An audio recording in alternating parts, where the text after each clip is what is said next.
Snow is falling on the city street, a quiet hush, a frozen beat.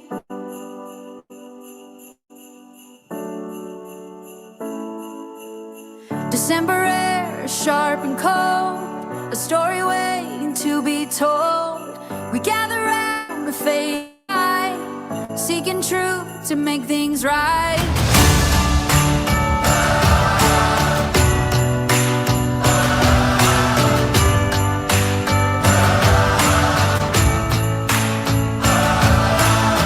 From every mountain, every shore, we're knocking on justice's door.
For the silenced and the lost, we remember the cost. For the future we must build a promise to be fulfilled. Seeking justice, let truth flow.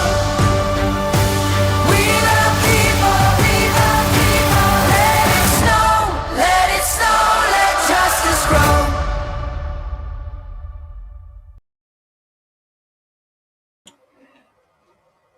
Good afternoon, everyone. Audio check. I am loud and clear on this amazing last day before the last day of 2025. And I will tell you, it is wild on the streets of TikTok and YouTube right now with all these new document drops. I am going to stay focused. I'm going to bring you my original planned information.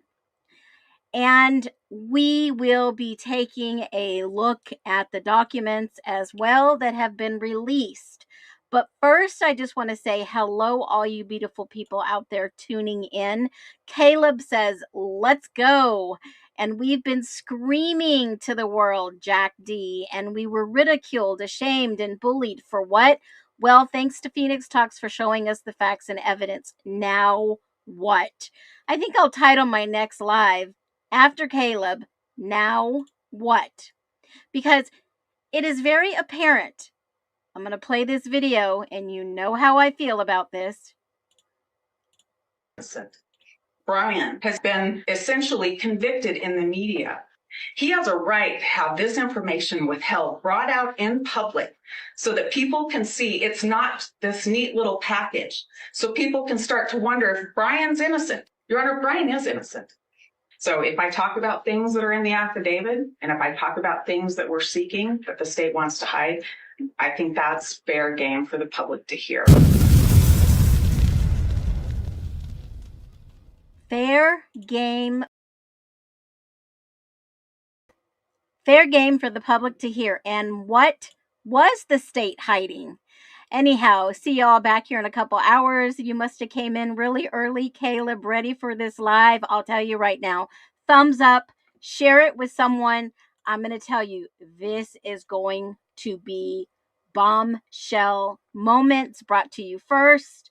You know, I'm always hot looking at the new documents, and I will tell you, there are going to be some Phoenix fireballs dropped here that will set you on fire. Now, cool your jets a minute, grab your drinks of choice, coffee, tea, Coke, whatever it is, water.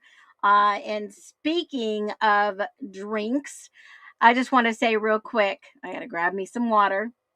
This is Phoenix Talks. I'm your host, Phoenix, where we rise above assumptions. We go beyond the rumors. We stay curious, asking the questions, asking the unthinkable. And we think with open minds. Every question here matters. You matter. Every angle is welcome. Nothing is off limits here. But I'll tell you, if you are trolling, keep on scrolling. This is Phoenix Talks. This is where curiosity sparks the fire. And boy, not only was my holy sheet moment at 2:48 a massive fireball, but I have got a massive fireball. If you have not seen my video, I'm going to show you. We're going to get this thing started right off at the top. Terry, good to see you. Anna D, good to see you. Kimberly, busting it out for you guys. I'm telling you. It is wild. Jake, flying Maddie to Boise the weekend before is not his pattern. Exactly. Exactly. I knew at the moment that I was watching social media, reading her text back and forth, reading her post, and I should say not text, comments in Instagram. And it was not a normal pattern for them. Something was going on. Someone broke up, in my humble opinion. All speculation. Everything we're talking about here, if it's true, it's purely coincidental. You know how I feel about being coincidence. But that's a disclaimer. We're not here to demean anyone, defame, slander, libel, whatever. We're here to talk about the facts that have been released in the IDAHO4 case and to look at it through logical eyes and open minds. And that busted flash was on my mind the moment I heard it months ago when I shared this before. It was not common for them to fly back and forth. They would enjoy the long drives together. You know that he graduated the year before, and something just didn't seem right. Something didn't seem right.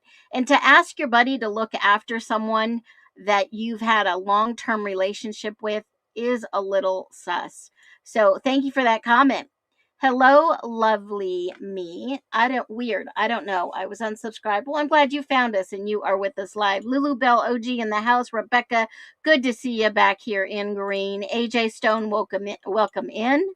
Inked Mama, hello. I hope you've had a blessed day too, Beth. Good to see ya. Amanda, my trusty, amazing mod. She is fabulous, y'all. Give her a shout out too, as well as Les and Caleb. And I will be bringing on another mod soon for the new year because we are growing and it is crazy. So, good afternoon. Hey, Beth. Thank you. Love you and all you do. Bam. You are so welcome.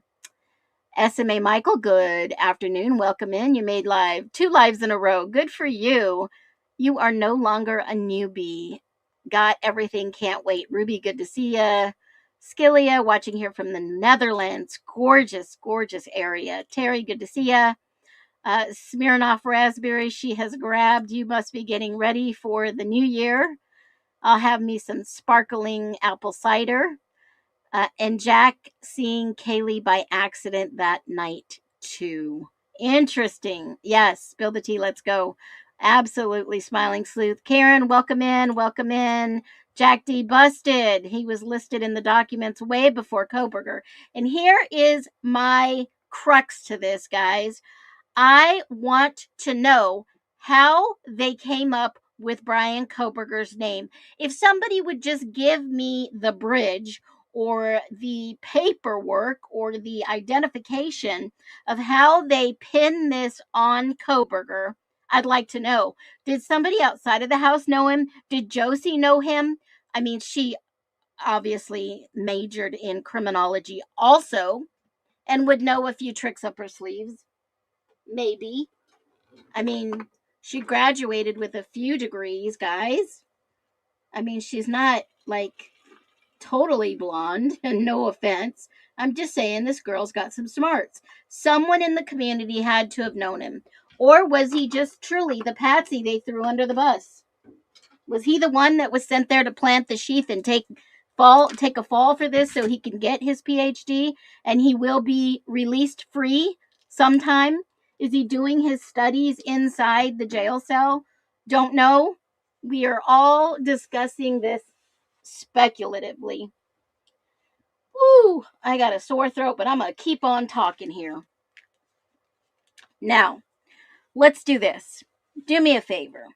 Drop me a 1 if you are so ready for the new year. Like a big ONE. Are you ready for the new year? Drop a 1. I want to see what we got going on in the chat today. I was literally wondering why I got kicked out of the live. I was on a video somehow. Ooh, I'm glad you came back. MPD lied. They said we had no suspects, blah, blah, blah, blah, blah, blah, blah. Yep. It's okay. I mean, the police can lie to us. They definitely can.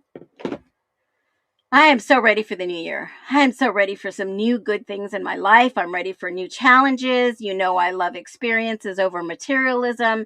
And I have something planned so amazing that I will be on in the morning on New Year's Eve. As planned, as promised, we'll be doing a $25 Amazon gift giveaway for the rest of the year. And then we're going to wrap it up. I will not be here New Year's Day, but I will be back the day after. And so definitely be watching out for my videos. I will make a few videos. But let's get started here. If you all don't know, I put out a video and it made sense to me. It obviously made some other people because it's been going crazy over on the TikTok. But I want to talk about this in the documents, and this was now released, and we're going to get into it. I want to share this. I want to make myself smaller, throw this up on the stage, and let's move into it. I am so ready for the new year, and truth in this case. It's coming. I have a feeling that this year is going to be the year of truth. 2026 is an even number. Let's see what it brings us. It's named out Helene, the psychic for the PD. Oh, this is sarcasm. You are so funny, Lulu Bell. Okay, let's go. Between Dylan and Bethany. And well, I will say this is very controversial. I did an example follow video that you will see. It was very difficult for me personally to type out this, that she was scared. SC capital RWD. And Judge Hippler said, considering that the A is right next to the cap locks key and the E is right next to the W key, it's evident she was texting quickly and accidentally mistyped scared.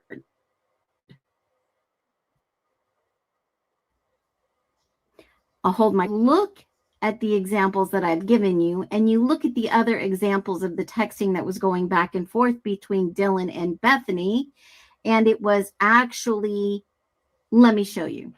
So these were the actual messages going back and forth, and basically, you know, you can see I'm really confused right now.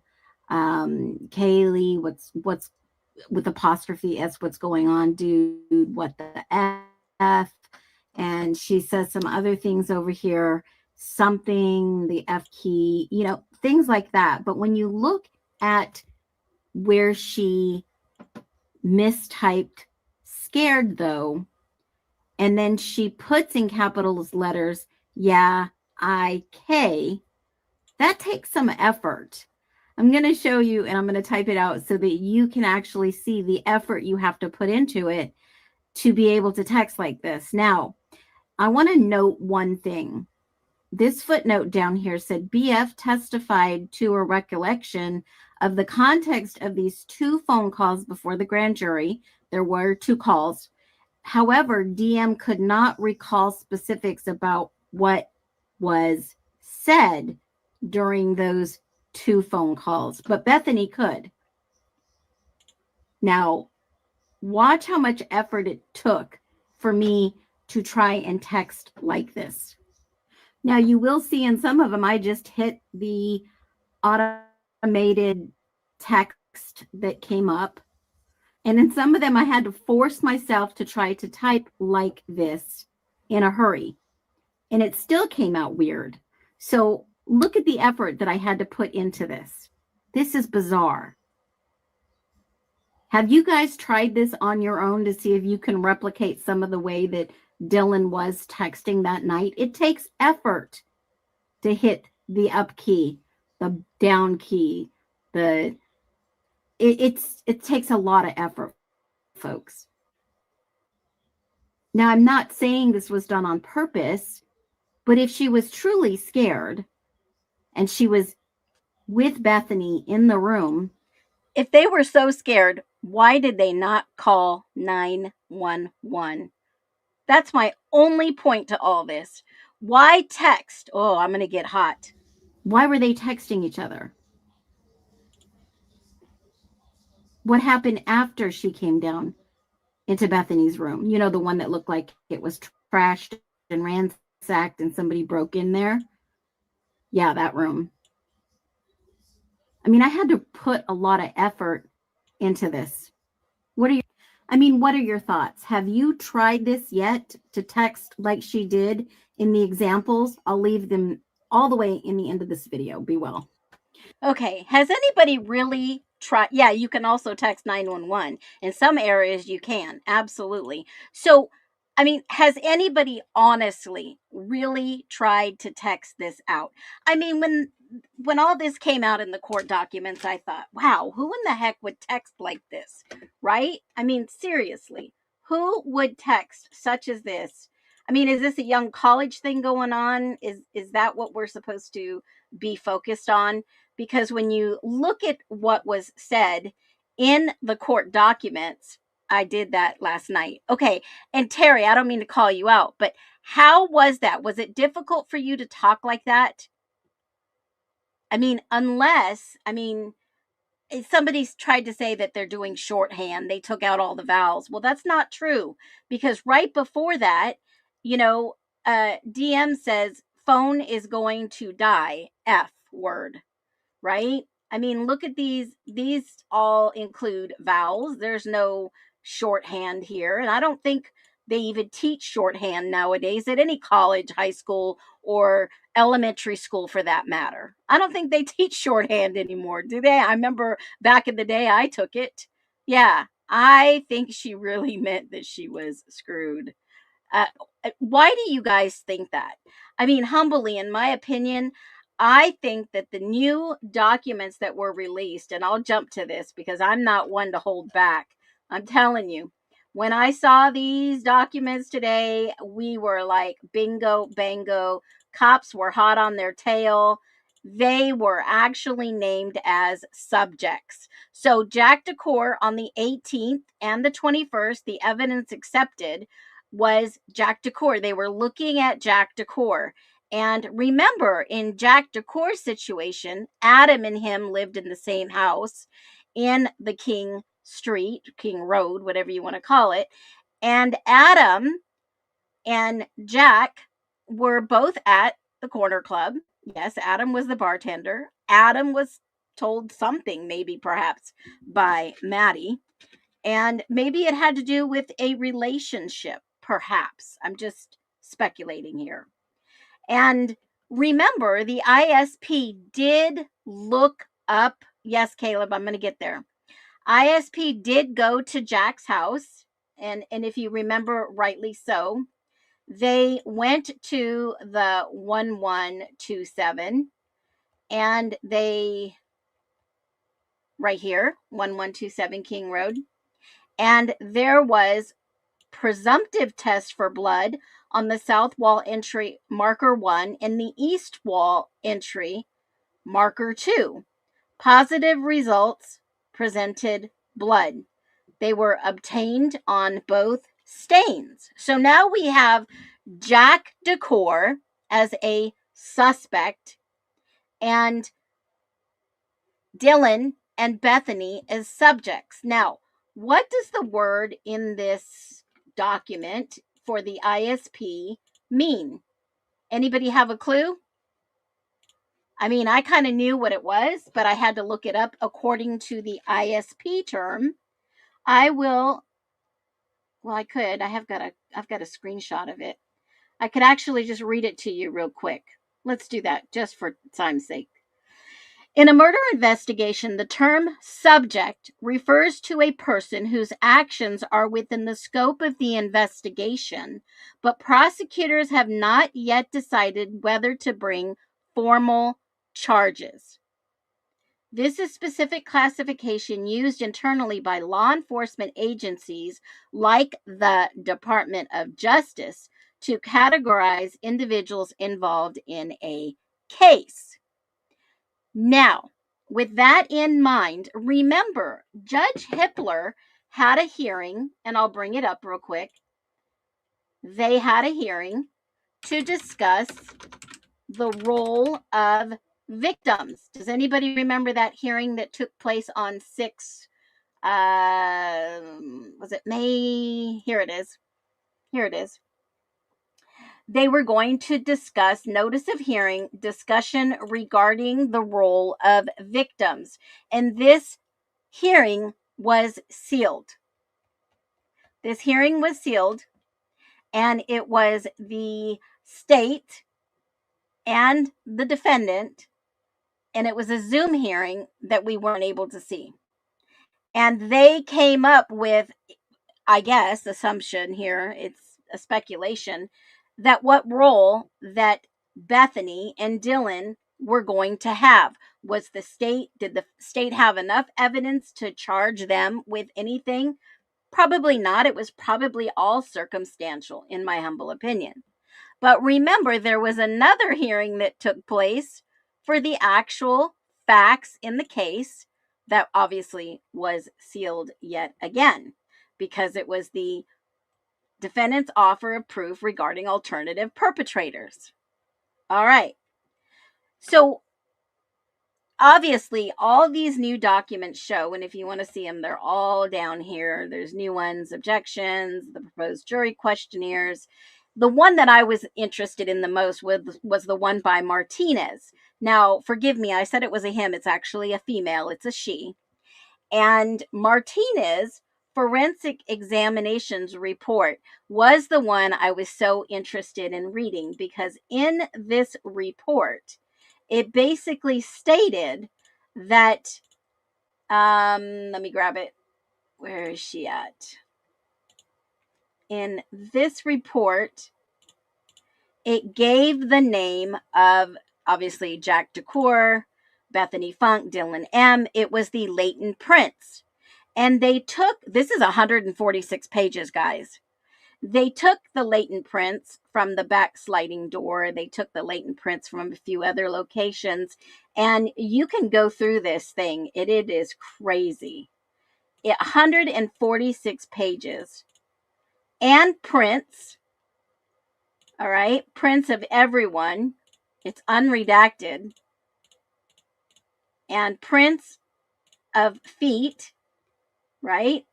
These are people's feet prints, not just the victims. But if you scroll down all the way to the end, they didn't redact this at all, and they left prints of Bethany in here. They left prints of everyone. Are they trying to tell us something? Are they trying to share with us something that we probably should know? Secretly trying to tell us something? All right. So basically, Tara Martinez, the forensic scientist, writes to the conclusion that everything, basically the items were all returned to the submitting agency, which would be Moscow Police Department. Now, they do keep some of this on file, obviously, but with the, refrigerator snafu and all this other stuff, what happened to those, we will never know, because Brian Koberger's prints were not there either. Nothing of the sort. She gives a handwritten response to everything about going to the jail and getting Koberger's prints to match them to the prints that were found in the house, and collected all these swabs from him in the jail cell. And you start looking at some of these prints, and they have left Koberger's prints in these documents, excluded him, and then you go through this 146 pages basically to tell us nothing, right? There's no conclusive evidence who these prints were, still unknown and in the database, and today they are still unknown. I mean, I'm going to comb through this a little bit further. Some of this has already been released. It was in the forensics documents of the 2000 pages that we've looked at, but this is the only one that I have seen where they have actually left the subject's prints inside here. And you can start seeing them. This was Maddie's. Bethany's are in here too. And it's just wild. It's wild that they would have left it in part 2. These are Bethany, Grace, Funke, or Funk, however you say her name, with an unredacted address and her prints, which is wild because they also provide her birth date and all kinds of other federal confidential screening, okay, which was wild. So now they have scanned these prints of Bethany, and they have excluded them. But remember, she lived there. Wouldn't she have opened the door? Wouldn't at some point, wouldn't she have touched the window? Okay. Now here's the crux to this. Then they come back and they say in 2024, 9/11, that there are now more suspects and more subjects, just like I've been telling you all along. Okay? Yeah, I mean, do you think they deserve privacy? Do y'all think that they deserve some privacy? Because this list is looking more and more like the original list that I have shared over and over again that I absolutely adore, because Moscow Police Department actually gave us this list. This list and ISP list is starting to look alike. Now, I know that there are 2 JKs on this. That could be almost any JK. It could be alleged Jack Katovich. It could be Jasmine Kernodle. It could be any JK out there that these people knew. Okay?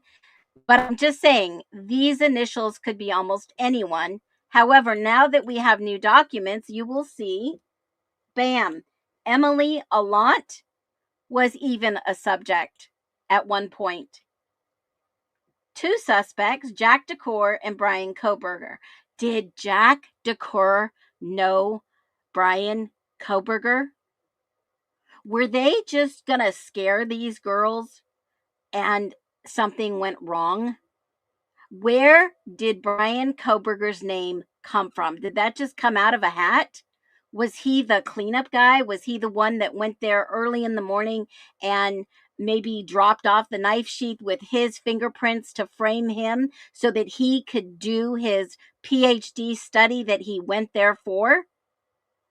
Is that what this is? Is this possible? Remember, I asked the questions that are unthinkable. Is this one of the questions that if BK is a part of this, that he dropped off the sheath to frame himself to get his PhD, and that maybe he is not in jail? Is that possible? I'm just saying, I'm just questioning the unthinkable. Do you think that he would frame himself so that he can do his whatever? Maybe he was surveillance. Maybe he was involved somehow. We don't know the answer because no one has given us the answer. This is exactly how he's involved. Now, real quick, I will remind you, justice for all. There was a snafu. I don't know who tried to hack my website or changed my password or get in touch with the service provider, but I do have my website back. I have my website back. It is up. It's a little bit different now. I have changed a few things. The court repository, one click will take you there. ISP records and photos, one click will take you there. And the Moscow PD records, one click will take you there. But I will say this, it is back in my possession. I will update it and I will get some more pertinent information loaded up there. It's like I had to redo my entire site, but I did get the domain back. I got my password changed with the third level of security and yada, yada, yada. Okay, so I'm happy to have that back. I just wanted to share that with you. But this list is looking more like this list that we were seeing in the early beginning. So until we know how Brian Koberger's name was connected, I still think that this is some type of cover up, in my humble opinion, alleged. Now, they did get her prints. They looked at the prints and they looked at the value for comparison. And they basically said L6 prints were not suitable for MBIS inquiry. So, of course, I went and searched for the MBIS. And what did it say? MBIS is the Multi-Biometric Identification System. It's a comprehensive bio-identification solution designed for law enforcement and forensic analysis. It offers a user-friendly interface and a powerful search engine for biometric data, including fingerprints, palm prints, and facial recognition. So it is a service provided by IDEMIA.com. It looks like maybe a third party, and it helps identify individuals. So does that mean that their system is basically hosting or holding all this data and this information? Was this a study within a study? Interesting, right? I mean, we can go down this rabbit hole, but from my humble opinion and what I've been looking at all afternoon, it seems that this is a push for more powerful tools for identification of individuals, right? It looks to me like it's a more invasion in I don't want to say invasion of privacy, but more of a push, third party verification for identification, in my humble opinion. Anybody gone down this rabbit hole? It is interesting. And I think Brian would be smart enough to study everyone. I really do. I really do. You know, even though they say he's this, that, autistic, and yada, yada, yada, I'm telling you, some people are really intelligent on the special needs, especially on the autism spectrum. My son can tell you things that I probably would never pick up some cues. He's pretty good at it too. You can go down this rabbit hole and kind of take a look at what's going on. But I have some wild video I want you to watch with me. And it is just going to show you just how incredible this case has been. Okay? This is a really like a little long video. I want you to keep in mind why I did this. Okay? And I want you to watch it with me, and we're going to comment as much as we want on this video. We can speculate as much as we want because this is going to give you some insight on what happened at 1122 King Road. Remember in the early beginnings, somebody put up there that Koberger was out there with somebody in the ex-military, and maybe this ex-military person did this for some reason, vendetta, who knows? And I kind of felt like maybe portion of this was true. I don't know who it was, but I know for a fact they would not want to disgrace anyone in the military in the public eye. And if he had done this horrible atrocity, why? Why was this done? Why did this happen? Anybody have any thoughts to why this took place? I'm just curious. I'm very curious from my own morbid curiosity, I suppose, because I want you to watch this video, and then we're going to get into the Jake Schreiger information that was released. I don't know if you've seen it. We're going to try to stay focused. I mean, I'm all over the place with these. I'm putting pieces together. And as I sit here and talk about it, another piece just popped into my head. So let's watch the video. I want you to listen very closely, and I want you to watch for the cues that come up.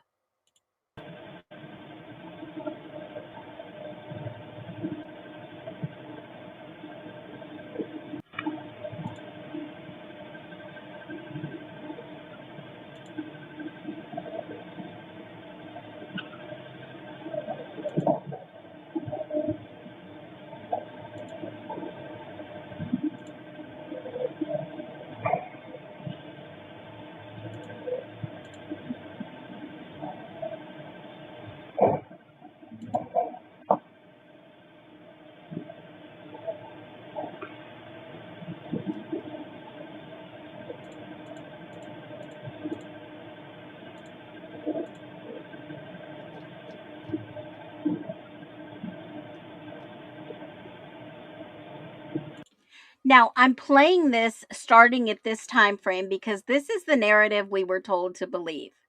And I want you to listen for when one dog or two dogs start to bark. And I want you to listen for the thud that we were told somebody was, falling on the ground, allegedly. And if they could hear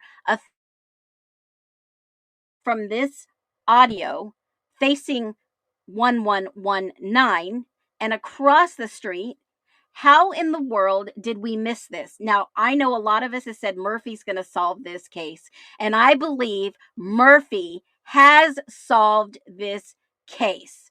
Now, before this time frame earlier in the night last week, we played a video that it looks like someone in a car pulls up and says, "Murphy, in." Okay, and leaves, drives off for no other purpose but to pull in, call the dog, and leave. Now, I will say this. When I played, thank you, Devil's Advocate, walkthrough of Queen Apartments, it seems to me that it might be the Regan's dog, the guy that they interviewed all over the place. He was a law student, this and that. It could have been his dog on the balcony on the third porch.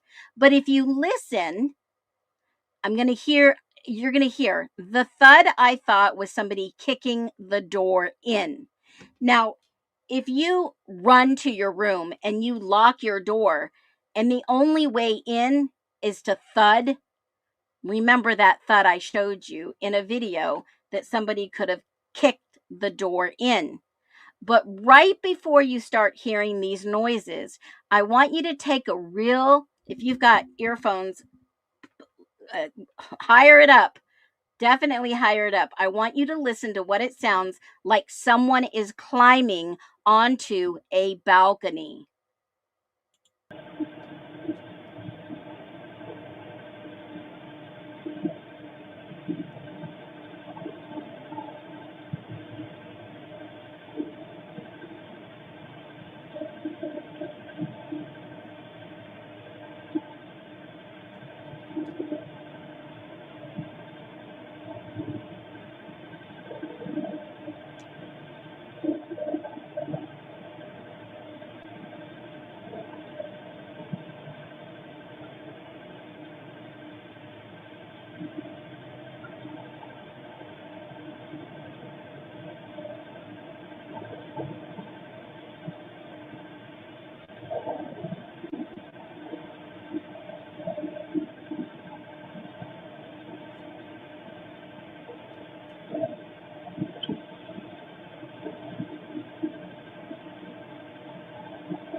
Now there's where the dog starts barking at 4:16:51.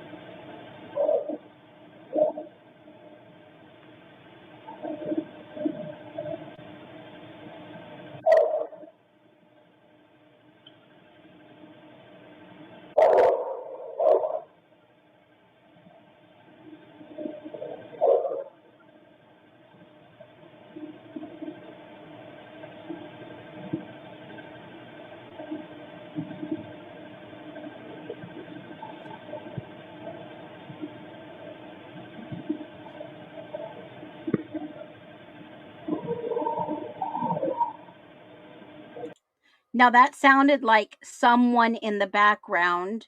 Now keep in mind, Dylan and Bethany start texting at 4:19:07 a.m.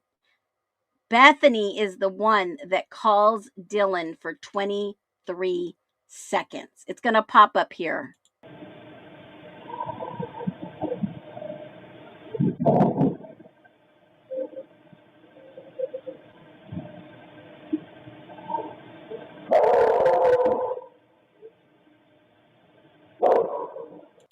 That, in my humble opinion, does not sound like Murphy. I've heard Murphy bark on another video, but it does not sound like him, in my humble opinion. Somebody prove me wrong, please, so that I know that either the one that DA had was the third floor dog barking. We've compared both of them. I think that is this dog on the third floor that overlooks and looks down into, that did the 1122 King Road house.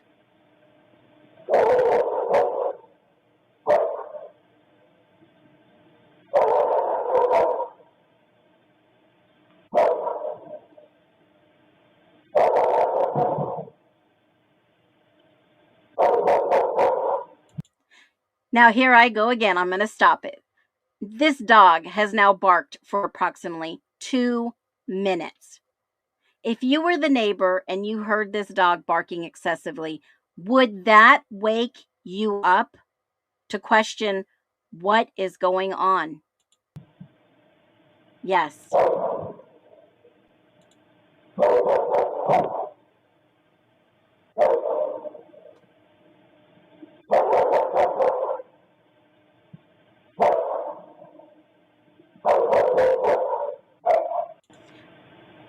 Right there, oh, sorry, I hit the wrong button. Right there, it sounded like 2 dogs to me.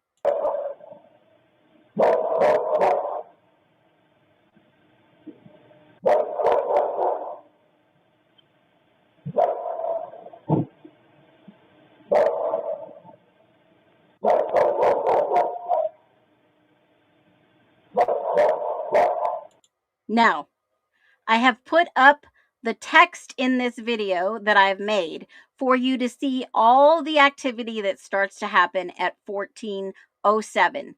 Keep in mind, right now, Dylan and Bethany are on the phone for 23 seconds. Don't you think they would hear this dog and continue to question what may be going on?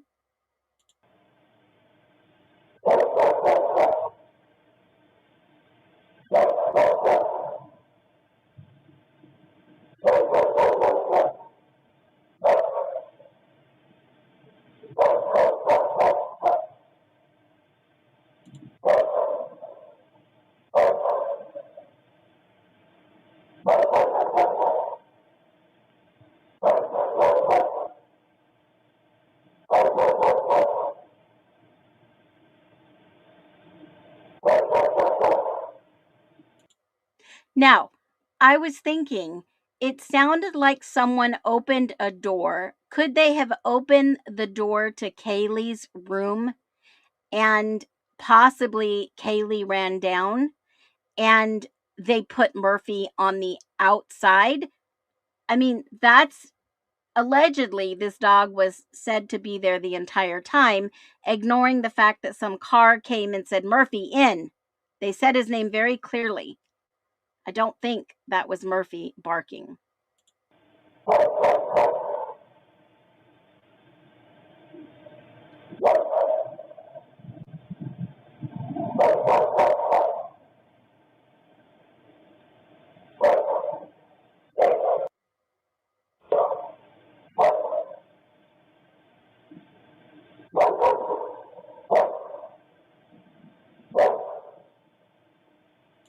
Now, keep in mind, I watched the video for hours to see what cars were coming in and what were going out.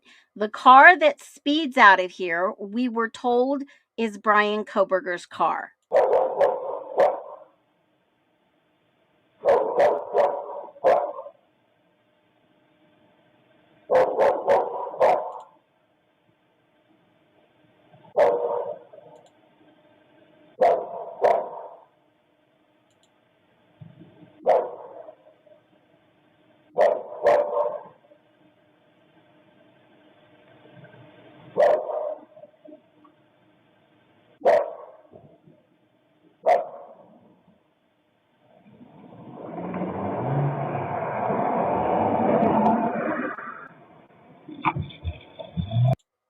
Now, keep in mind, even though this car speeds off and goes back around the Walenta, this car is out of there. However, listen to the dog still bark.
Now, during this entire time, look at the ledger. It says at 21:50, DM calls Madison. Then she calls Ethan. Bethany calls Ethan.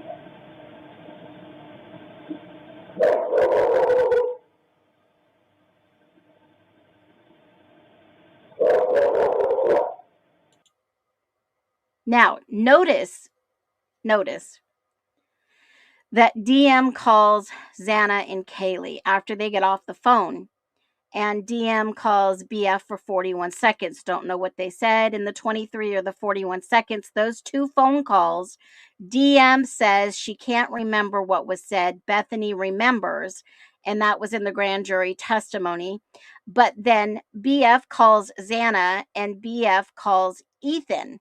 So maybe they were like, you call Kaylee and Maddie, and I'll call Ethan and Xana. That's what it looks like to me.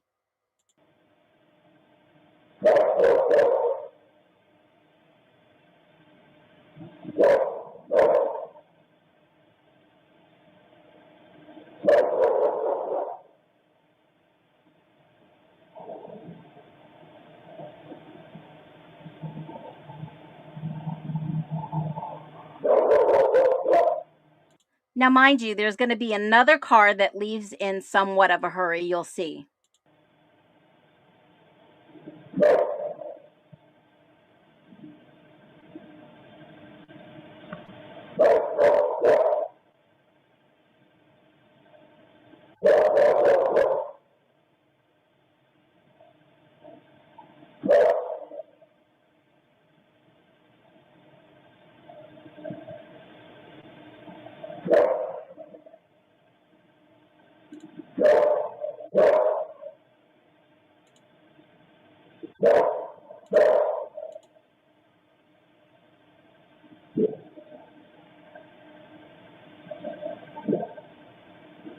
Now, these one or two dogs, I don't know how many dogs, it does sound like two different dogs, have now been barking for almost 10 minutes.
Okay, so keep in mind right now at the 4:24:46, they have already texted each other back and forth, and at this time frame, they are like, DM is spelling Bethany wrong. I'm not kidding. I'm so freaked out. But yet she spelled freaked out all together. I mean, all with vowels, all with consonants. She spelled the words right. And then 4:24:07 all the way down to 58. 4:24:58 is what you're looking for. Let's watch and see what happens. Listen.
There's another thud. There's a thud at 4:25:55.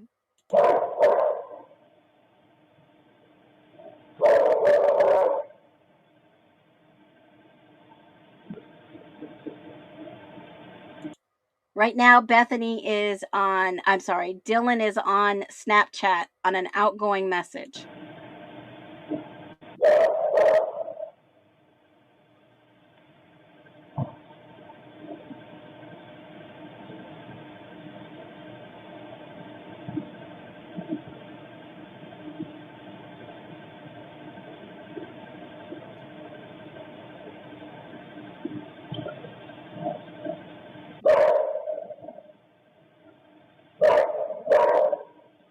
Now, this is my point to all this.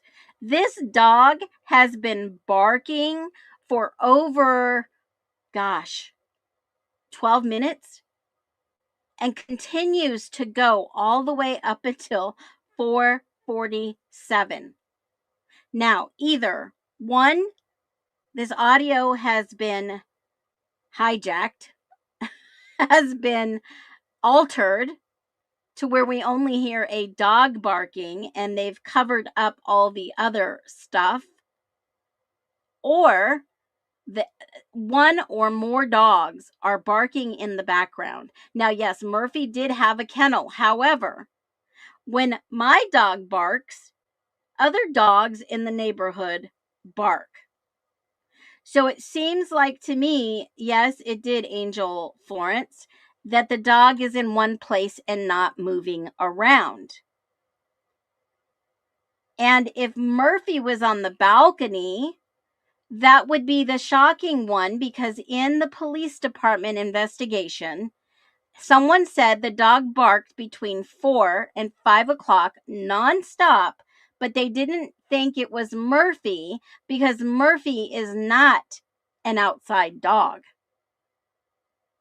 Only one person heard the dog bark. Let's listen to the rest. This gets good.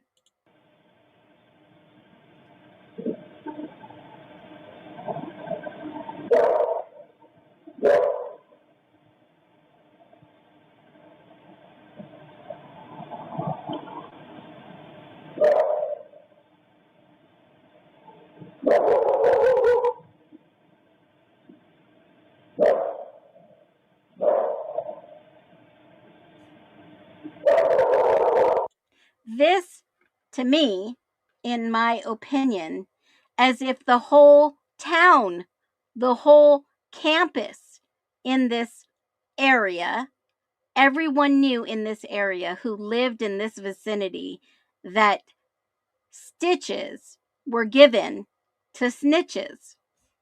More than just some snitches or stitches.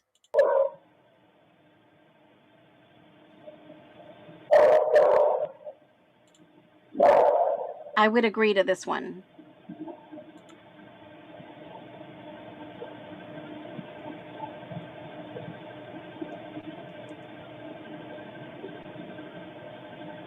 My dog does every time he hears this. That sounded like a different type of bark. Hit that thumbs up button, guys.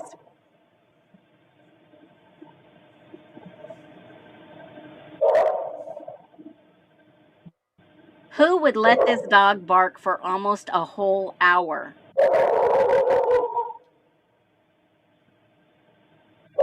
I mean, my neighbors would be calling the frickin' pet patrol or whatever you want to call them.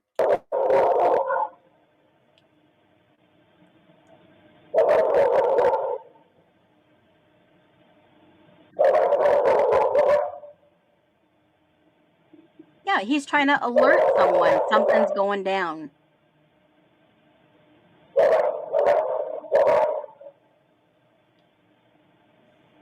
428, DM is trying to call Xana.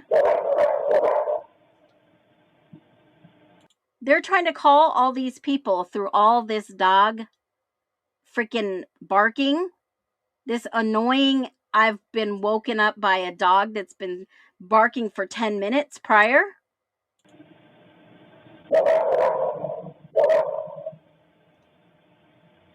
Exactly, not one noise complaint. Do they really want us to believe that this dog was barking for almost an hour and no one complained? And they're trying to text each other and come down to my room. Right now is when she allegedly has already ran by Xana's room and seen her, but not call 911.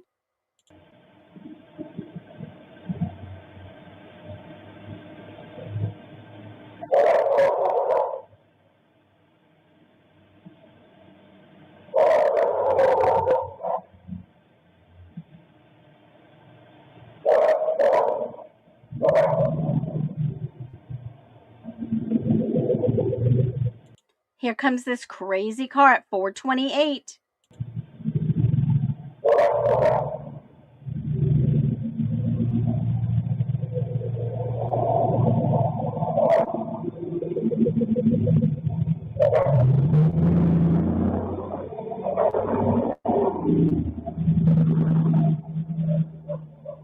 Sounds like that Chevy truck that we've heard before.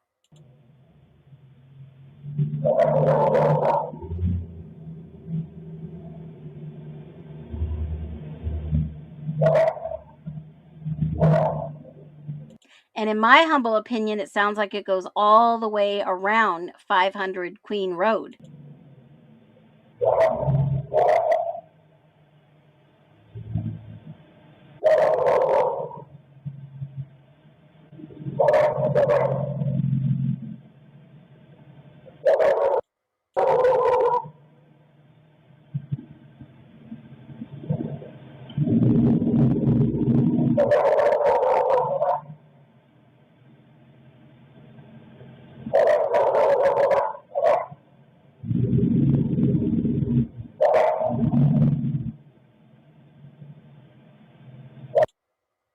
Was this truck backing up?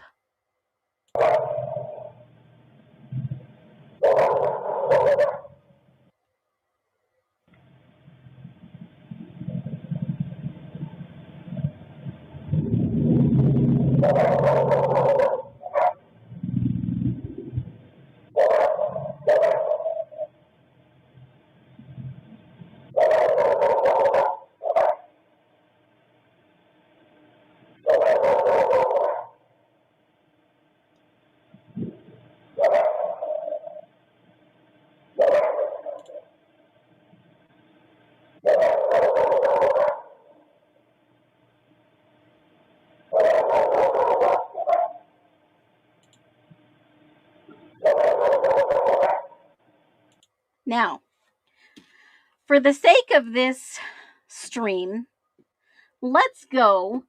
I'm just curious. There is a video I want you to watch real quick before we get into this next part. You can go back and you can listen to that. This is a true story, what I'm about to share with you, and I want you to keep this in mind. It has nothing to do with the IDAHO4. It's a totally different case, but I want you to take a peek at this and give me your thoughts. This is a true case. We were just messing around. If he got hurt, that's on him being unlucky. It was just a joke, you know? You killed the father of 4 children, and now you're telling me this was a joke? I will make sure you pay for this. The 15-year-old killer smiled in court and said, I just want to let y'all know I'll be home real soon, and I love my family. but the judge's ruling quickly wiped the smile off his face. 32-year-old Kenneth White was driving his van down the interstate when a 7-pound rock suddenly came crashing down from an overpass, striking him in the head and chest. The father of 4 died instantly. The culprits were 4 teenagers, ages 15 to 17, who went to McDonald's to celebrate after committing the crime. In court, they smiled and showed no remorse. They believed they would soon be released because they were minors. But when their defense attorney tried to persuade the judge to charge them as juveniles, the judge firmly responded, The proposal for juvenile sentencing is rejected. Now these teenagers will be tried as adults and could face life in prison. Do you support the judge's decision? Share your thoughts in the comments below.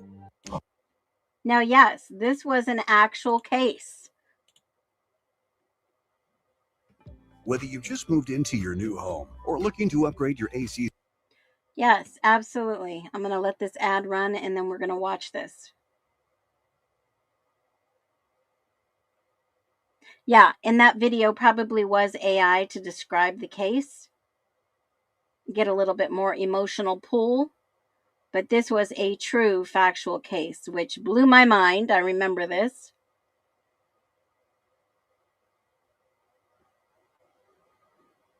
Accused of throwing rocks off an I-75 overpass and killing a man.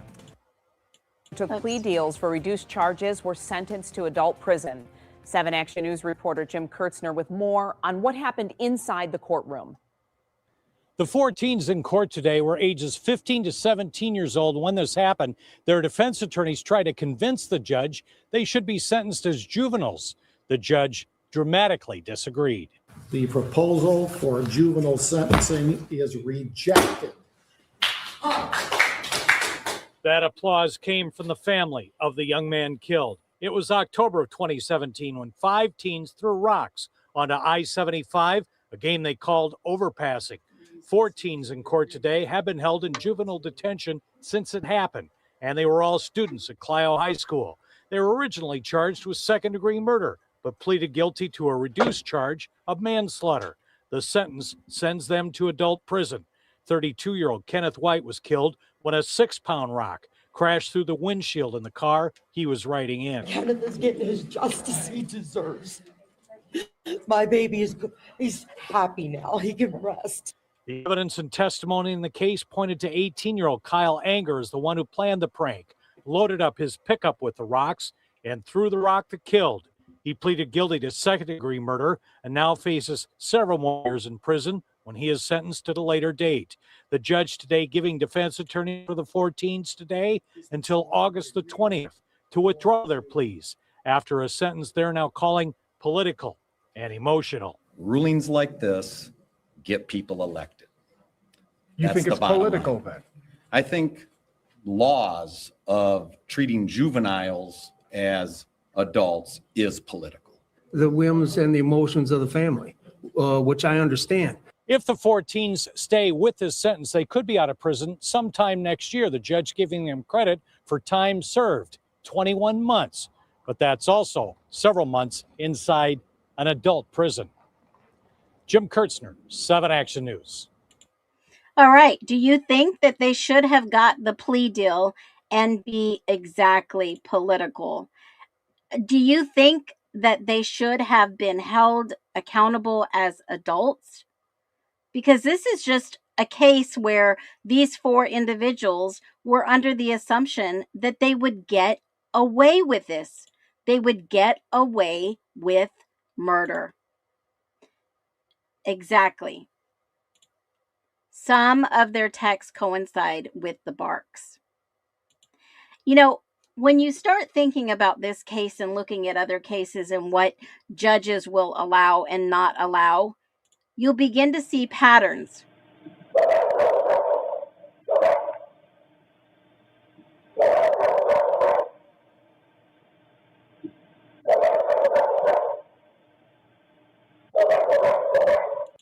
And this is the moment that BF calls Kaylee and BF calls Maddie at 4:30 a.m.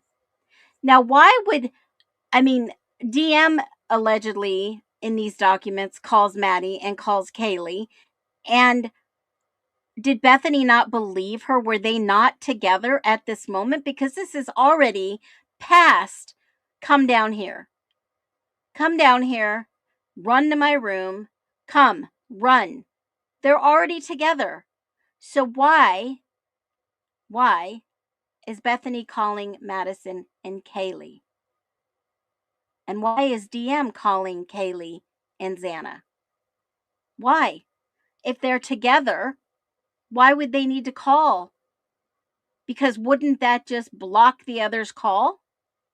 Unless, of course, they weren't really there and they didn't hear this 45 minutes of dog barking all the way up into 4:50 a.m. Yes, folks, this barking goes on and on and on and on. So why would a dog bark for almost an hour, 45 minutes to an hour, and these people not go and try to figure out why these dogs were barking? Why was no one else in the neighborhood listening to these dogs bark? Why? And if she came down the stairs and saw her friend laying there that they were such good friends with, why would they not call 911? Were they there at all? I don't know. I digress. But let's get into the document that is going to blow this case and blow your mind, because I had this feeling a while back and I talked about it before. And I'm going to share it with you now. Knew it. I knew it. I knew it. Remember a long time ago when I said that the weekend before Maddie Mogan, Kaylee Goncalves, and Ethan and Xana were unalived, Maddie Mogan flew down to see her boyfriend, Jake, in Boise. Now, normally Jake would drive out to see her and they would enjoy long rides together and this and that. And remember, there were suitcases on the third floor that looked like they had just been recently unpacked. Now, this is a theory and speculation, but I had thought for a while that somehow the previous year when Jake graduated, that maybe he was a part of this. Now, I'm not saying he is, but the newest records that show me that somehow this sketchy account was attached to Jake is alarming. Did they interview him? Did they interrogate him? Did they question him? Did they pull him to the side? Did they go down and talk with him? Because here's the deal. Jack Showalter was like looking out, watching, surveillancing, scoping out these two, it seemed to me, at the bar, at the Grubhub, like Maddie was being watched. Kaylee was being watched. Their every moment, their every move at the grub truck, everything that night seemed to be watched. Now, this new document, which I'll go over on the YT at 3 o'clock, you don't want to miss that. This new document sheds light in regards to an email attached to a certain account. And this is freaking wild. Drop your thoughts below. I'll tell you more. I'll put all the pieces together and you will see exactly what I'm talking about. This makes so much sense. I'll see you at 3 o'clock on the YT. Okay, so we are here and we are live on the YT. What did all this mean? There is a document that was released today, and let me pull the document up so I can share that with you. Yes, folks, this is a account of Lawrence Mowry. This was redacted and shared today. Let me make it a little larger so you can see it better. 115 pages of this supplemental narrative. On November 18th, I received an email, yada, yada, yada. Okay, I'm going to go back to this email. I received an email from Olivia Gonzalez showing a screenshot of a Facebook post from Dylan Mortensen. Remember the video I went over and we talked about this? This is when they said, well, gee, thanks. I had the FBI come to my freaking house today because you bought or you tried to buy a K-bar. Remember this? Yes. Yes. Very, very quiet. Very quiet. Now, in this post, the account username was Dylan.Mortensen, reported details about the incident. I searched for this user and found a user ID of 100072225390031. This account had an avatar familiar to the Mortensen avatar. How coincidental. I was able to pull up the account and it appeared to have the following friends associated with it: Jake Schreiger, Lakeland McComas, and Maddie Mogan. I requested preservation of all 4 of these accounts at approximately 0745 hours on the 18th of November. I received an email from Facebook stating the accounts were preserved. JS is Maddie's alleged boyfriend at the time. Alleged. We don't know if there was a breakup the weekend before, but unfortunately, because people did dive into Maddie's social media and what she left for us, is that the weekend before she flew up to Boise, well, down to Boise, and flew back up to Moscow, there was no long drive together with Jake, her boyfriend, that had graduated the year before and was very good friends with who? You guys know the drill. He was really good friends with Jack Showalter. Does it make him guilty? No. Does it make him friendly? Absolutely. Does this put the pieces together? Somewhat. Remember when they said it was a crime of passion. Now, I don't know where Jake was that night. Allegedly, he was in Boise. Didn't see any questioning on his behalf. Didn't see any statements. No witness statements that prove anything in this case. But isn't it just coincidental how all these people also knew Connor Chestnut? All these friends of each other that were down in Boise, and then all these other friends that were Moscow, Rathdrum, Coeur d'Alene kind of people. Yeah, who knows what really happened in the Idaho 4? The bits and pieces are falling together. Do you think we're going to find out in this coming year what really happened? Yes. Jake was Maddie's boyfriend at the time, and he even spoke at the memorial service. Y'all remember Jake, right? Jake Schreiger. They teased him about not having any hair, balding, this and that. There's plenty of pictures of him and Maddie out there together. There are plenty of pictures. Just like there's plenty of pictures of Jack Decor and Kaylee out there. You know, they all kind of share their lives in social media. There's absolutely no hiding. So what did these people know? I mean, the detectives had to have known something because they named them as subjects. Was maybe Jake a little worried that Maddie was going to leave with Kaylee and go off to another state and leave him behind? Was there an alleged breakup? Was there definitely some jealousy in a crime of passion? Were they even stabbed? Drop your thoughts below based on all the information you've gotten today. Are we chasing rabbit holes? Are we ever going to get to the bottom of this case? There's somebody that has to know what happened in the IDAHO4, in Moscow, Idaho. Someone has to know. Jake Schreiger, why did they list him as being associated with this account, Dylan Mortenson's account? Did they go to school together? Did they know each other? They were all in Boise together, friends of friends of friends. Is it even possible that Jack Showalter was looking out for Maddie?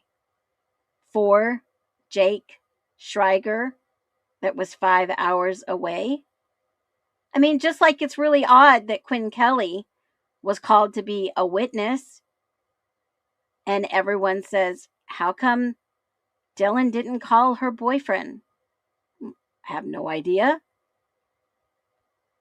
Unless they were in the area. Where were these people? No reports on them at all. Yes, and Connor Chestnut, absolutely. He's listed in the new documents. They took his fingerprints. We never heard of him until these documents were released a little while back. Connor Chestnut. What did Connor know? Looks like a basketball player. He's got some eyebrows. Kind of tall. Knew all these people. Who knows? Was it the frats? Were they just playing a joke and trying to scare the girls and it turned into something much worse? Don't know. But we do know that these accounts were preserved. We do know that there's other information out there we're going to come across. All of this information is out there for us to review. Will we ever get to the bottom of what happened in the IDAHO4? Leave your thoughts. Leave your comments. I'm still going through all the new documents. And remember, if you want more information on where to find these, go to Justice for All. Again, I got this amazing website back, thank God. And I believe and I hope that there is some type of reopening in this case. Or they give us the smoking gun that Koberger did this. And I don't think we're going to see the latter. I think someone is truly screwed. Be well, y'all.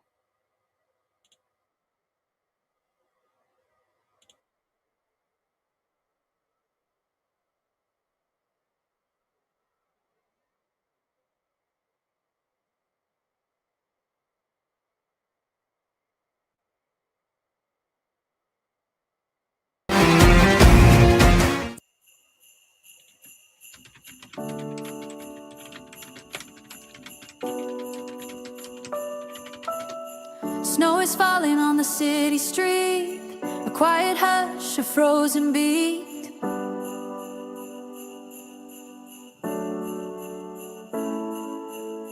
December air is sharp and cold, a story waiting to be told.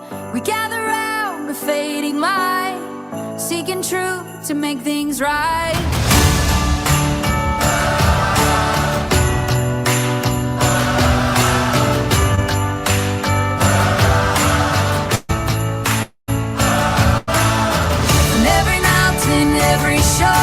We're knocking on justice's door.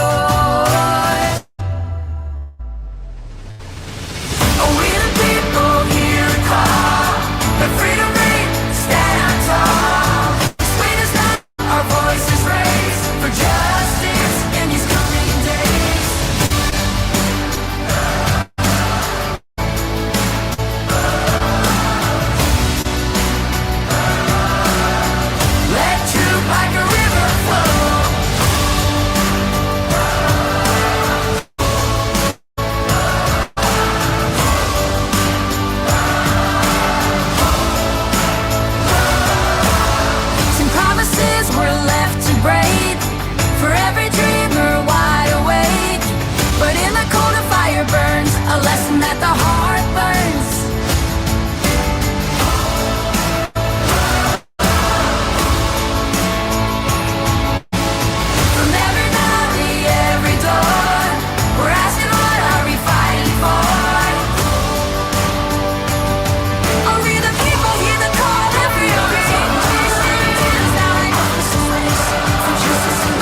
the silenced and the lost, we remember the cost. For the future we must build a promise to be fulfilled.